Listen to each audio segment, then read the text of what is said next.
Hello, ladies and gentlemen, and welcome to Your World on the Canvas. And today's letter is the letter C, as to how committed are the Celtics, i.e., the management, to getting Tatum and Brown the help they need. Now, you may say, do they deserve to be all-stars?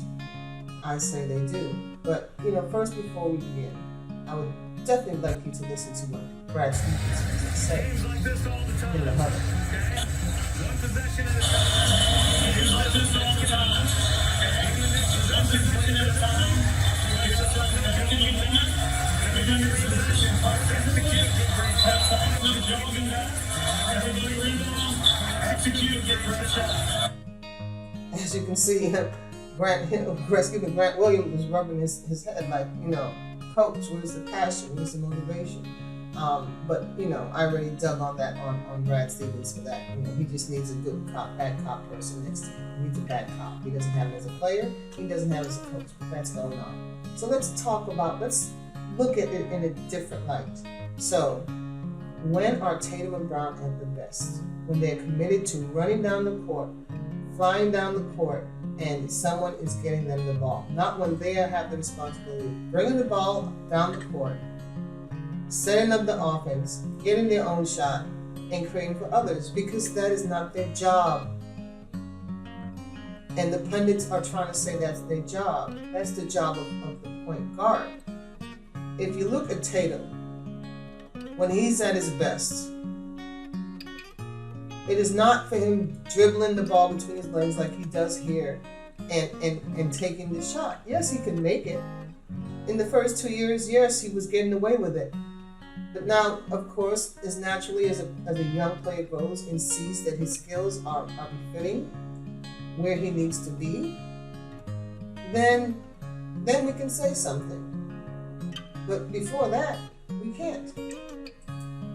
Tatum, yes, as I stated, he can do this. He can do all of that. All those things. But where is the leadership? Tatum is trying to make his bones, right? Look at someone passed him the ball. Gordon passed him the ball. Gordon Hayward was the perfect balance for them because he took the ball handling responsibilities out of Tatum's and Brown's hand.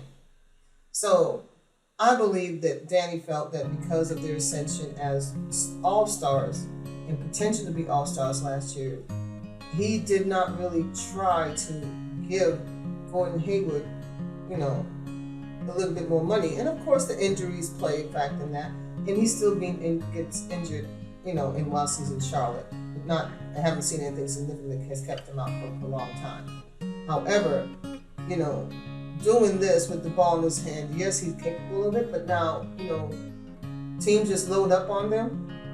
They just load up, keep them out of the lane, and that's it. Yes, I know, I'm showing you all the good things that they can do. Yes, their offensive repertoire, but that's what he is supposed to do. What else do you want from him? Look at this. The man said that Kobe Bryant was his idol, so he's dedicated to the game. Right? He's a great one-on-one player. Look at that pick and roll. Look at that. He will not look to pass. That is not what he's there for. And when you force him to do his decisions at the wrong time, especially when you put him at the top of the key with the ball in his hand, and the game is on the line, and he wants to pass, but everyone knows he's going to pass because he hasn't set them up properly. Now let's go on with Jaylen Brown. Jaylen Brown's athleticism is off the charts. Look he's the best when he's running the wing, someone gets him the ball. Again, he should not have the responsibility of the ball in his hand like Tatum setting up the offense. He plays the team's his opponent's best offensive player. You're asking too much of them. Where is the balance? Everybody's looking for their own shot because that is not their job. Look at this. Over LeBron. It's insane. Even with Danny Green, the so-called great defensive player, he took him on. But the hops. Look at that move. when Bradley was on the Celtics, when he was a rookie. Look at that move, the athleticism, because someone got him the ball. Someone got him the ball on the wing so he could do things like this and posterize Embiid. Look at that. Through him. The force he came with, the ball went the wing way. Embiid didn't have a chance. Embiid didn't have a chance. Look at this.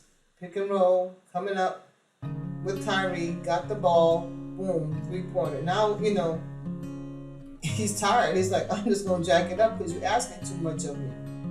This is what he does. When he's good, he's good. He passes the ball. Jalen is great at that. Great defender. Look at that. So you have the punch, the defensive punch. You have a 3-and-D player with Tatum Brown. You have a young wing in Jason Tatum that you train him to play hero ball, and that's not a good thing because that will kill you in the end. And that has happened more often than not when Jason Tatum has the ball flattened out top of the free throw line, doing that awful pick and roll. I don't know what to call it because everybody just stands there and watches them. It's the same thing. Look at this. For his shot, who was open? Peyton was open, right? He made the shot, but Peyton was open. Look at that. Who's open? They don't look for other people that much because that's not their role. Now, Kemba's the same way. Now, Kemba had to prove himself in the NBA, right? He's high challenged, of course. He's only about 5'11" on a good day. So he had to be ultra aggressive offensively, be creative with his game. Offensive game so that he could succeed, which he did. He's a pass. He could pass the ball, but he's not a good passer. He's an average passer, right? Kemba averages 3-4 assists a game. You can't get him in. Look at this. Again, just like Jason, just like Jalen, great offensive player when he's healthy. Last night they won. Yes, they won last night. They played a complete game. Brad, seemed like he trusted his bench. Now, usually when a team comes back saying, "Oh wow, they bounced back from such a slide," it's usually against a bad team. But they played against the Pacers. The Pacers are, fifth place, and Celtics are ninth. So their talent belies where they are. But they did play a good Pacer team, a healthy Pacer team with Sabonis. And they pulled it out. It was a tight game. However, they need a point guard. Marcus Smart affects the ball movement. I know that Kemba's starting to play well and all that, and they're trying to get him better. But you got to make a deal for Kemba somehow. You know who I want us to get, Lonzo. And keep Time Lord in the game. Look at this man's insane hops. It looks like he keeps climbing and climbing. And look at it, freezes time, boom, right on Julius Randle. And there goes the hero ball. He's going to make it. We're going to take it. Yes. So these young players are establishing themselves. So therefore, you have to have a grizzled veteran, whether it's on the bench as an assistant or someone on your bench. You pay them. You remember the Pistons played Jack Haley, I believe that was his name, to keep Rodman in line. And once they released him, Rodman went downhill. I'm not saying that we have players like that, but you need a veteran right there who has a mind for the game and the mental aspect of it. And you don't have to play him, but for him to put a bug in these players' ears and get them to understand, yes, you're feeling yourself, but numbers are empty if you don't do the right thing by your team and your teammates. Because I don't see Brad having that conversation with them. Brad will talk to them about the X's and O's, but it's not about the X's and O's, ladies and gentlemen. It's not about the X's and O's. It's about the game.